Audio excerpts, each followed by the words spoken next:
Hi kids! Welcome to our English class. Today, let's learn how to write sentences describing one's drawing about the stories or poems listened to. Kids, look at the picture. This is a picture. What can you say about the picture? Can you put your hand inside the picture? Why not?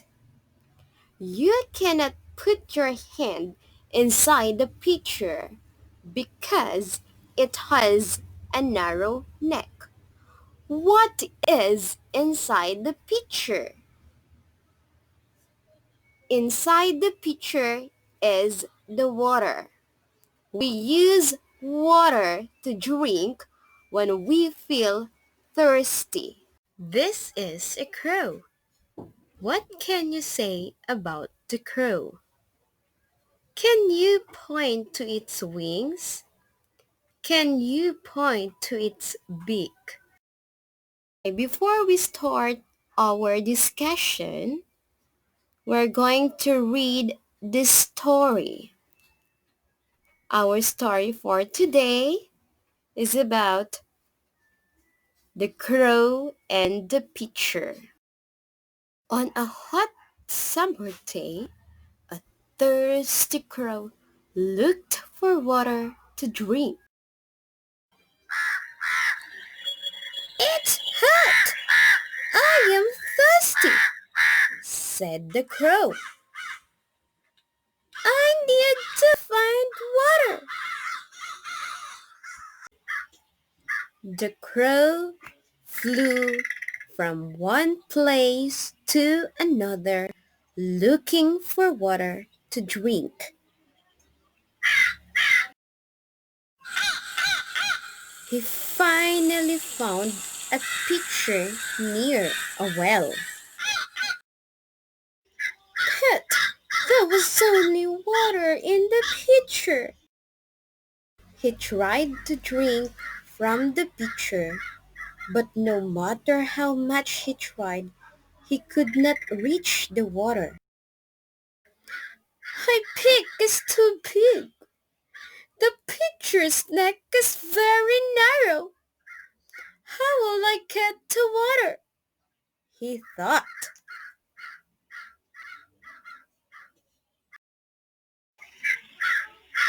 Then an idea came to the crow. He picked up some small stones. He dropped them into the pitcher one by one. One, two, three. Plop, clip, plop.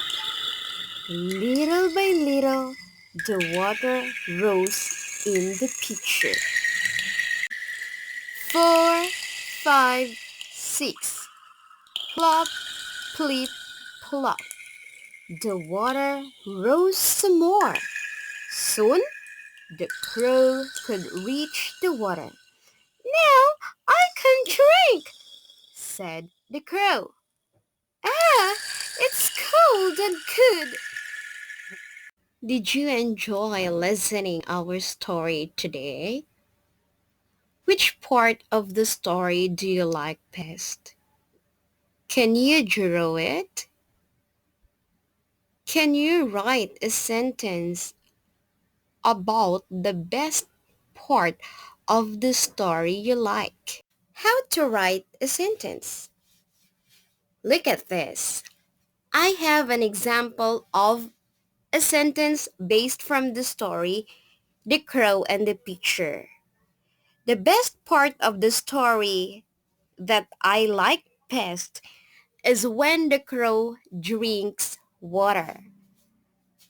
So I write a sentence based from the drawing.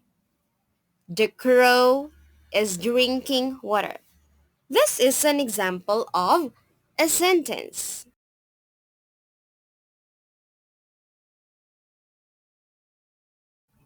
Let us define what a sentence means. A sentence expresses a complete thought. It begins with a capital letter. It ends with a period or a question mark or an exclamation point.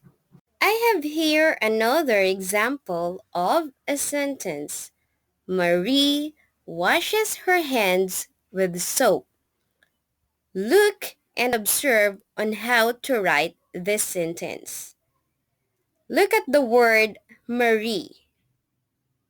It begins with a capital letter M. Because a sentence begins always with a capital letter and it ends with a punctuation mark.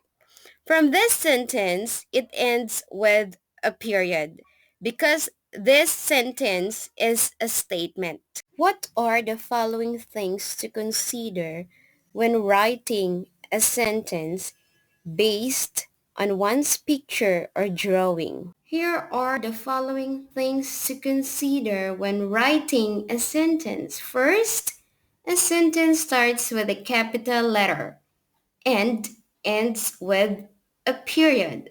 Like what I've said before, that a sentence always begin with a capital letter and it ends with a period.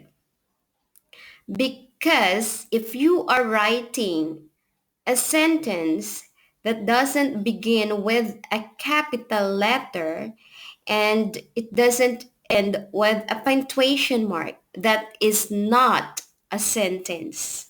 Second, it has a subject and a predicate.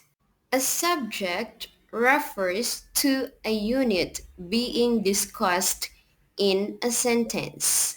A predicate states something about the subject. Look at this sentence. The family stays at home to protect themselves against coronavirus. And the underlined the family is the subject, stays is the verb, at home to protect themselves against coronavirus is the predicate. Every complete sentence contains two parts, a subject and a predicate, and also it has a verb. The subject is what or whom the sentence is about, while the predicate tells something about the subject. As what you have observed, a subject are words used to identify any of a class of people, places, or things, or an animal, or to name a particular one of this. Next, frontliners serve people amid COVID-19 pandemic. This is another example of a complete sentence. Frontliners serve people amid COVID-19 pandemic. Frontliners is the subject. People amid COVID-19 is the predicate. So what are the things to consider in writing a sentence? First, a sentence begins with a capital letter. It ends with a period. It has a subject and a predicate. A subject refers to a unit being discussed in a sentence, and a predicate states something about the subject. That's for today. Thank you for watching.